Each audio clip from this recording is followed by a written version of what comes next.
सभी देशवासियों को स्वतंत्रता दिवस की बहुत बहुत बधाइयाँ। इतिहास में, किसी भी देश के इतिहास में ऐसा दिन बहुत मुश्किल से आता है, बहुत संघर्षों के बाद आता है, बहुत कुर्बानियों के साथ आता है।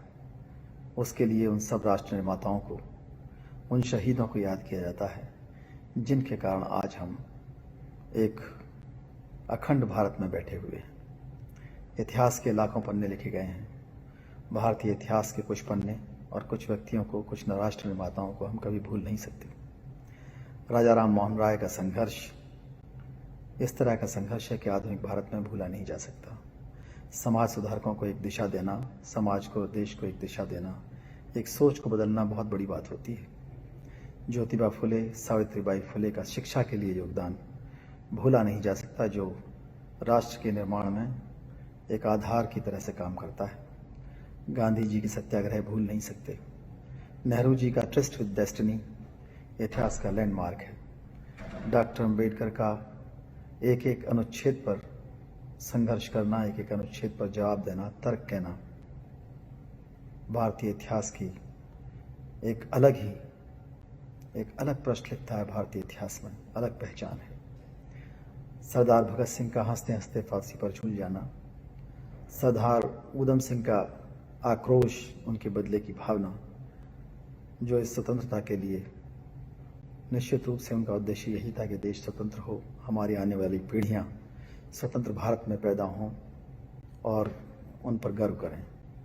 आज वो उद्देश्य निश्चित रूप से हम सभी लोग लगातार पूरा कर रहे हैं। 1947 के बाद से सरदार पटेल का अखंड भारत के लिए योगदान कोई नहीं भूल सकता।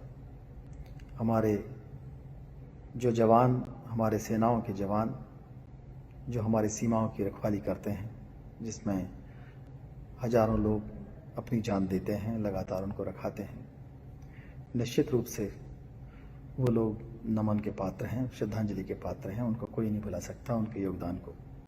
हमारे पुलिसजन जो लगातार हजारों की संख्या में हर वर्ष इंटरनल सिक्योरिटी के लिए जान देते हैं, उनको बार बार कोटि कोटि नमन। हमने जब भी देश के अंदर जो भी सेवा की बात की जाती है, सभी की सेवा महत्वपूर्ण रही है। जिन लोगों ने इस देश को शिक्षित किया, उन टीचर्स को नमन।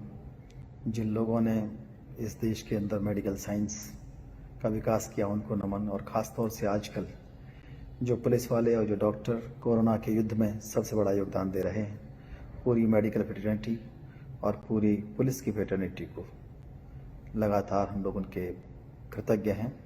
उनके प्रति कृतज्ञता ज्ञापित करना आज निश्चित रूप से उसको हम भूल नहीं सकते। कृषि के क्षेत्र में बहुत योगदान हुआ, बहुत से क्षेत्र हैं, स्पेस का क्षेत्र है, बहुत योगदान, बहुत कुछ आगे बढ़ कर के आए। लेकिन बहुत सी ऐसी चीज़ें हैं, ऐसे विषय हैं जिन पर अभी हमें काम करना बाकी है। अभी भी चाहे पुलवामा की इंसिडेंट हो, चाहे ताज की इंसिडेंट हो, इतिहास में भुलाया नहीं जा सकता। उससे हमें सबक लेना होगा। टेररिज्म को ख़त्म ही करना होगा। सांप्रदायिक तनाव जो गली गली में लोगों के मन में बैठा रहता है, वो एक जहर है हमारी स्वतंत्रता के लिए। उसको ख़त्म करना होगा सभी के दिलों से। वो जो भी भारत का नागरिक है, जो भी भारत में पैदा होता है, उसके मन में अगर ये जहर है तो निश्चित रूप से कहीं ना कहीं हम कमी कर रहे हैं अपने व्यक्तिगत जीवन में, अपने व्यवहार में, अपने आचरण में।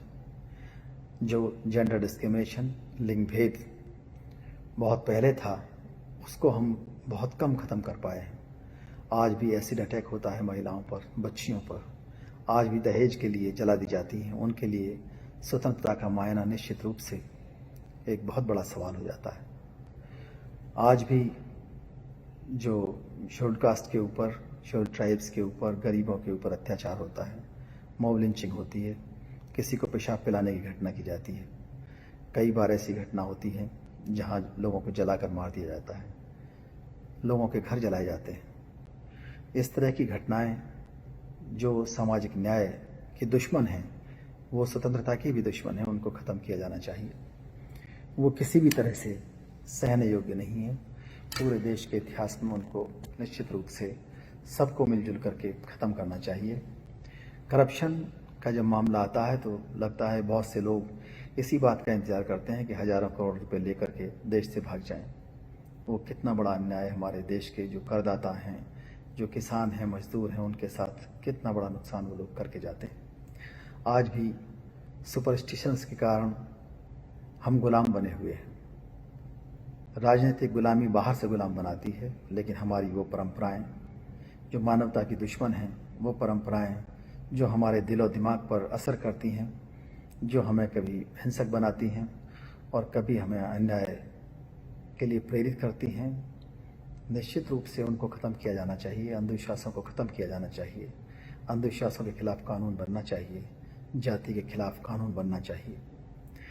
कई चीज़ें प्रयास की जा रही हैं कि लोग इतिहास की परिभाषा बदलना चाहते हैं, लोग संविधान बदलना चाहते हैं, लोग लोकतंत्र की परिभाषा बदलना चाहते हैं। निश्चित रूप से स्वतंत्रता के लिए ये घातक सिद्ध हो सकता है। हमें अपना ध्यान पर कैपिटा इनकम को बढ़ाने के लिए रखना चाहिए। हमें अकेले इंडिपेंडेंस ऑफ जुडिशरी का ही ध्यान नहीं रखना, हमें इंडिपेंडेंस ऑफ लेजिस्लेचर का भी ध्यान रखना है। हमें we the people of India का भी ध्यान रखना है। एक चेक एंड बैलेंस की पॉलिसी जो हमारे सामाजिक जीवन के लिए, हमारे राजनीतिक जीवन के लिए, हमारे आर्थिक जीवन के लिए और हमारे मानवीय मूल्यों के लिए अत्यंत आवश्यक है। निश्चित रूप से उन पर हमें ध्यान देना होगा। मैं इस मौके पर माननीय प्रधानमंत्री जी को भी बधाई देना चाहूँगा कि जो शिक्षा का बजट 6% हुआ है, ये वाकई एक अभूतपूर्व अचीवमेंट है, और जो पहले काफ़ी कम था, 1.7% के करीब था। जो 6% GDP का दिया गया है शिक्षा के लिए, इससे निश्चित रूप से एक साक्षर भारत, एक शिक्षित भारत और एक वैज्ञानिक भारत सामने निकल करके आएगा। और मैं सभी समस्त भारतवासियों से, अपने साथियों से, सबसे अपील करता हूँ कि हम अपने व्यवहार में, अपनी नीतियों में, अपने इनाम की नीतियों में, अपने सजा की नीतियों में जो पिक एंड चूज़ पॉलिसी है, जो प्रेजेंटेशन की क्लेवरिटी है, जो लॉबिंग है, जो एकाधिकारवाद है, जो जातिवाद है, जो सांप्रदायिकता है, जो भाई भतीजावाद है, उन सब को हमें कम करना पड़ेगा। क्योंकि ये सब ऐसी चीज़ हैं शुरू में दिखाई नहीं देती, लेकिन जो हमने भारतीय संविधान में वादा किया है सामाजिक न्याय का, आर्थिक न्याय का, राजनीतिक न्याय का, वो सब कहीं ना कहीं प्रभावित होता है और ये प्रभाव हमारी स्वतंत्रता को खतरे में डालता है, हमें कमज़ोर करता है। हर आदमी को स्वतंत्रता के फलों का एहसास हो, स्वतंत्रता अर्थपूर्ण तरीके से हर आदमी तक, हर गली तक, हर घर तक पहुँचे, यही हमारे राष्ट्र निर्माताओं का सपना था। उसी सपने को हमें पूरा करना है। बहुत बहुत धन्यवाद। जय भारत।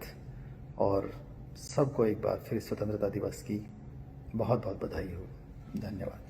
तो नेशनल दस्तक को सब्सक्राइब करने के लिए रेड कलर के सब्सक्राइब बटन को दबाएं, फिर बेल आइकन की घंटी दबाएं। नेशनल दस्तक को बचाने के लिए बहुत जरूरी है कि हर खबर को शेयर करें, लाइक करें, कमेंट